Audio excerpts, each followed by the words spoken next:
you can consult council maybe. Abakakiiko k'eby'obugabe bw'abantu kari omu kyanga kya Mbarara okuhurira emanja ezibatungire. Okugira hariho Honorable Wangadia Mariam orikuhurira akakiiko ka Uganda Human Rights Commission. Akakiiko aka nikaza kuhurira emishango y'ebiika 15 ekwataine n'obugabe bw'abantu kandi yashaba abanyamakuru okugumizamu nibooreka amakuru agakwataine n'okuribatirira obugabe bw'abantu. Meanwhile, we thank you for coming to support this session.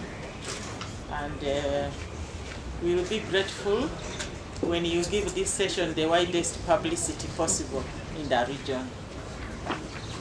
Honorable Simeon Subuga ori member w'akakiiko aka nagira ngu abanyamakuru baine omurimo muhango omu kumanyisa abantu hamwe n'okwenegyeza obugabe bw'abantu. Members of the forces state, the media, you are our eyes and ears on the ground. As you are aware, this period we are approaching is a campaign period.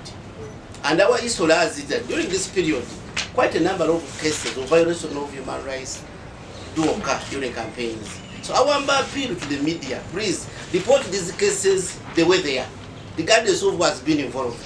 Because in our method of work, we don't know, for us we are handling all Ugandans, regardless of their status.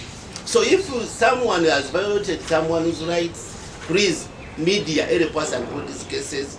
As you are aware that we are mandated by the Constitution, even to investigate on our own without somebody coming up with a complaint.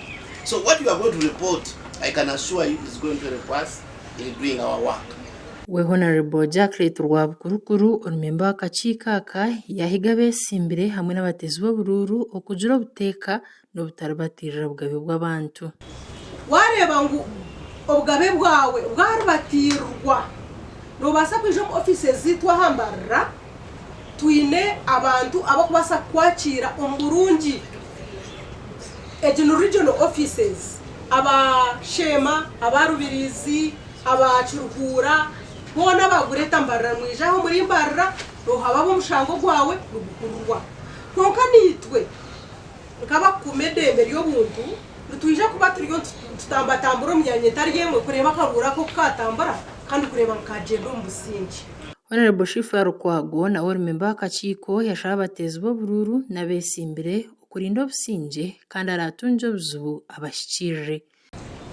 Era nga tukubiriza abo bonna abenyigira mu kalulu kano akagenda mu maaso babeere nga bakuuma eddembe kubanga obujulizi obumu bwe tukozesa wano buvamu ebyo ebiba biwandiikiddwa bannamawulire n'obutambi oba bukwatiddwa. Tusaba abalonzi n'abalondebwa bonna wamu babeere nga bateeka amateeka gano ag'eggwanga mu nkola. Ndi Olivia Kamsime awa Tayari West omuri Mbarara.